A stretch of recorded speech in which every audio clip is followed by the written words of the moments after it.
me chamo André Luiz Maia da Silva, mais conhecido como André Maia. Eu trabalho com música, trabalho com fotografia e trabalho com terapias alternativas, terapias integrativas, né? Sendo elas as constelações familiares e barras de axis.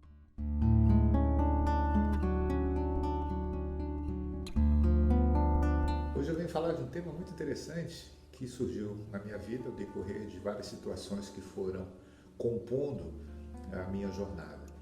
E uma delas é sempre relacionamentos, né? Nós estamos aqui e vivemos diariamente todas as nossas histórias que são baseadas e fundadas em cima de relacionamentos. Relacionamentos humanos, relacionamento com pai, relacionamento com mãe, relacionamento, no caso, com os familiares, irmãos, irmãs, primos, tias, e relacionamentos com amigos, com amigas, relacionamentos amorosos, relacionamentos profissionais, né, com o trabalho. E no decorrer desse movimento, eu comecei a perceber alguns desafios, alguns contratempos, alguns confrontos que começaram a se tornar repetitivos de uma certa maneira na minha vida, né? Até por não saber lidar, por não reconhecer, ou por reconhecer e não saber como fazer, né? E chegou até um certo momento em que eu descobri algo que poderia esclarecer, né? Esclarecer algo que pudesse vir fazer com que ficasse mais leve. Relacionamentos esses onde eu não estava encontrando significado. Significado para poder estar junto, para poder dar continuidade, para poder construir, criar projetos, né? Para poder estar ao lado, né? E isso começou a me causar um certo desconforto de perceber que estava sendo repetitivo, né? Dentro dos relacionamentos que vieram na minha vida, como estava sendo essa dinâmica para mim. Foi que durante esse tempo, então, eu descobri, ouvi falar em movimentos interrompidos em direção ao pai ou em direção à mãe. Movimentos interrompidos em direção aos pais. Eu fui procurar saber, entender como é que seria isso, o que isso está trazendo, o que isso está dizendo. E tive uma descoberta muito interessante a respeito de toda a minha dinâmica e a respeito, acredito, da dinâmica de muita gente que vive, porque isso é muito comum hoje no nosso mundo, hoje na nossa época, hoje nos nossos relacionamentos.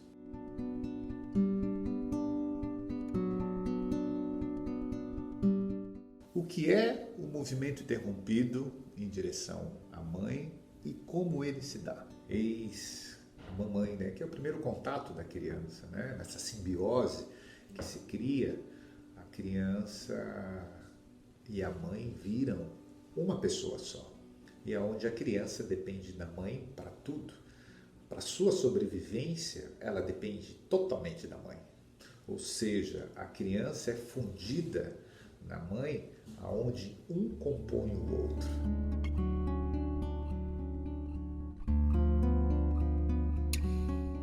Então aí temos a separação precoce da mãe do bebê, o falecimento da mãe pós o parto, depressão pós-parto, afastamento logo, o movimento do nascimento, afastamento materno, o distanciamento da mãe após 72 horas, isso pode causar, todos esses fatores podem causar um movimento interrompido em direção à mãe. O próprio nascimento prematuro também de crianças que acabam ficando em incubadoras sem contato, sem um aconchego do colo da mãe, tudo isso gera esse movimento interrompido. E que lá na frente, mais tarde, quando adulto, esse trauma causado na criança ali gera grandes complicações. Aí é que vem à tona.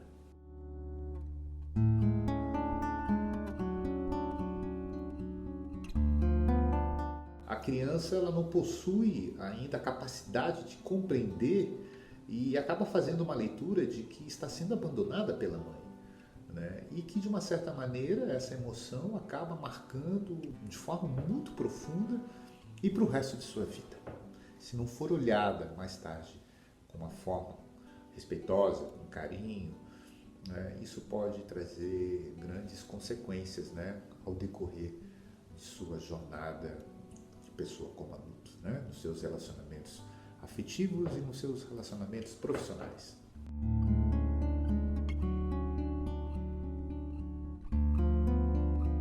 O que acontece nesse movimento lá na frente, né? Quando vai encontrar alguém, lembra-se daquele colo, daquele aconchego que tinha quando era ainda bem novinho, nos seus primeiros dias de vida. E o que acontece com esse movimento? Quando percebe que esse pode correr o risco de perder, de ser interrompido novamente, ele se afasta. Acende uma luzinha de alerta onde a criança, o adulto, né, que tem aquele trauma, aquele movimento ainda presente lá atrás, guardadinho, vem à tona e acende aquela luz vermelha e diz: opa, alerta, alerta, né, que está vivendo, está criando uma possibilidade de aconchego, de um relacionamento amoroso, onde pode se sentir feliz, amado. Quando vive essa entrega, essa possibilidade até de se integrar com o outro, volto a repetir, acende essa luzinha e opa, ao perigo, ao perigo. E acaba se afastando, né? Muitas vezes acaba criando mecanismos, sabotagens, justamente para não viver, para não dar continuidade àquele relacionamento. Ela passa então a sentir com todas as forças que não deve ou não pode contar com o colo que está ali disponível. E infelizmente, isso é muito mais comum do que a gente imagina, né? Do que a gente pensa, e acontece com muitos de nós.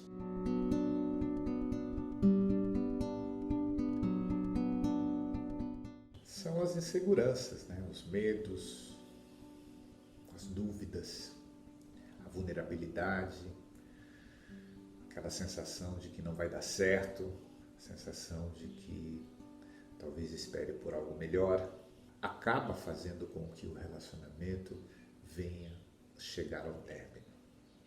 Muitas vezes até sem saber porquê, né? Simplesmente não quero mais.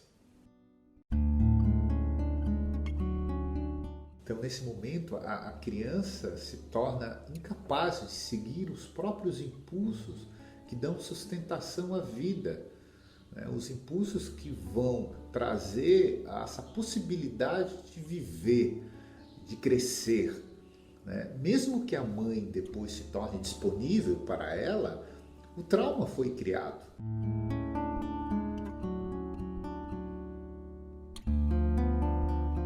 Ou seja, né, no meio disso tudo, a criança acaba ficando com o pé atrás com a mamãe. Por mais que a mamãe tenha esse carinho, que demonstre mais tarde esse amor, esse aconchego, a criança acaba sempre acendendo a sua luz vermelha, né, a sua luzinha amarela, no caso. E o que a criança encontra na mãe? A criança encontra a ação, a rotina, a percepção, a sensibilidade, o respeito à vida, o sustento. Então, todos essas formas, esses movimentos, a criança encontra na mãe.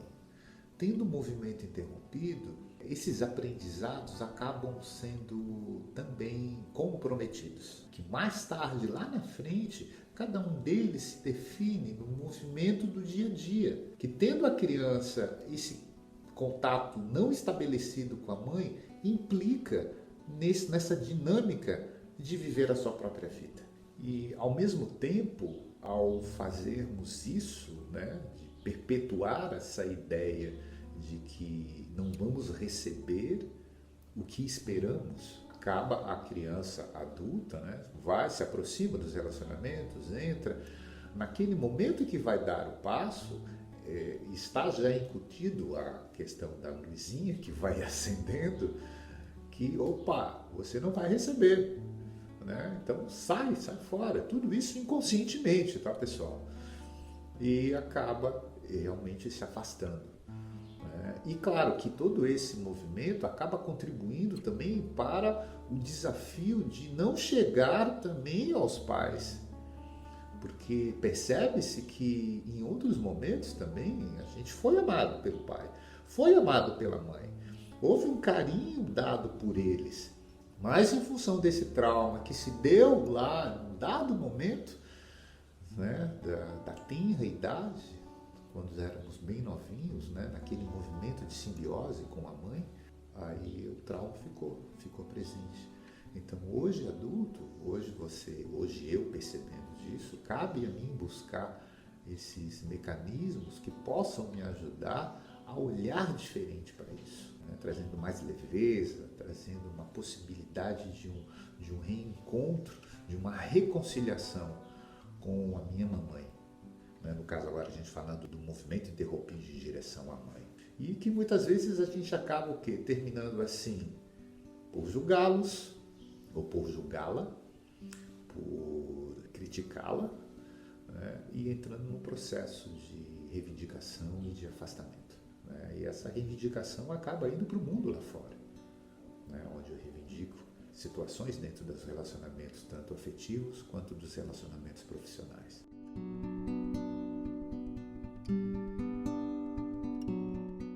A mãe é a nossa ligação com a vida, com todos os mistérios que a rodeiam. Nossos primeiros movimentos de direção a ela representam a nossa capacidade de tomar ativamente a vida. E essa simbologia marcará o resto das nossas caminhadas por aqui. Através da amamentação, experimentamos nosso primeiro sucesso. Nós tomamos da mãe de forma ativa, assim como devemos fazer em relação ao nosso processo de viver também. Por todos esses simbolismos, a forma como olhamos para a nossa mãe é também um grande indicativo de como nos colocamos em nossa vida. Ainda que ela tenha sido reservada a um papel tão grandioso, que é o de gerar a vida, a ela que eu digo, a nossa mãe, ainda que foi dado a ela esse grande dom de poder gerar a vida, nossa mãe também, e todas as mamães, que são mulheres que se atrapalham, que falham, que se enganam, são mulheres comuns e são mamães. Nós, filhos, pais, companheiros, homens, nos esquecemos de algo com bastante facilidade. É que a gente acaba exigindo delas, destas mulheres, mães, um comportamento de heroína. E eu acho que o movimento deveria ser de olhar para elas de uma forma real, com tudo que faz parte. Eu acho que essa seria uma grande forma de preservar a vida, mantendo esse olhar, um olhar mais real, mais tranquilo, sem reivindicações, sem reclamações, sem acusações. Seja bem-vinda. Todas as mamães do mundo sejam bem-vindas. Eu confesso que aprendo muito com vocês, muito com as mamães que eu conheço, que eu faço parte desse processo também. A minha mamãe, que muito aprendo com ela. A partir do momento que eu a tomo, eu consigo visualizar as mamães de um outro jeito, de uma outra forma. É claro que isso é um movimento gradativo. Dia após dia, tomar um pouquinho da mamãe, da minha mamãe, da sua mamãe. Um processo lento. As pessoas às vezes me perguntam, mas André, você vive realmente isso? Assim, eu estou aprendendo. A cada dia que passa, eu estou aprendendo um pouquinho mais. Esse é o meu norte, esse é o meu olhar. Eu olho para esse movimento. E que assim seja. O sucesso tem a cara da mãe. Observem pessoas que têm sucesso afetivo, sucesso profissional. Percebam como elas se relacionam com suas mães, como elas tratam suas mães, como elas olham para suas mães aqui dentro. O sucesso tem a cara da mãe. Assim seja. No próximo vídeo eu volto a falar então do movimento interrompido de direção ao pai. Até mais!